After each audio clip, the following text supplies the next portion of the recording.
The results of a study aimed at better understanding the risk to the Pacific Rim from earthquakes and tsunamis have just been released. Scientists have unveiled sonar images of huge undersea volcanoes. The BBC's David Shookman reports. Run away. Turn us around. Turn us around. Volcanoes erupting in the Pacific Ocean. This was Tonga 2 years ago, one of the most volatile regions on Earth. Here, look at this. Next one. This is the second wave. Nearby, a tsunami sweeps ashore on Samoa, the result of an earthquake, also 2 years ago.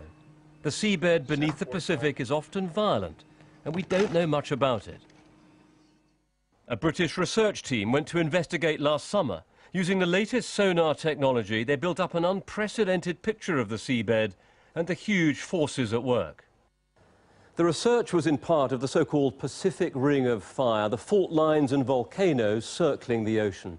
It focused to the north of New Zealand.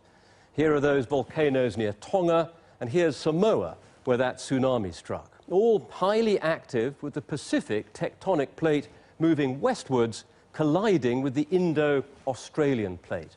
Now, the researchers wanted to know what happens when this long line of underwater volcanoes approaches that fault line.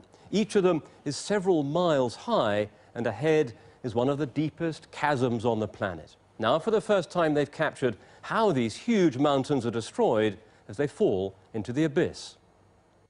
The chasm is nearly 7 miles deep. Mount Everest would easily fit inside. And the researchers from the universities of Oxford and Durham say the next volcano doesn't stand a chance. Its ultimate fate is to be carried down into that trench you can see here and carried deep down into the earth. It can't avoid that. It cannot avoid it, and once that one has gone, there's another one in the line, and it'll be next. This matters anywhere that tsunamis could strike.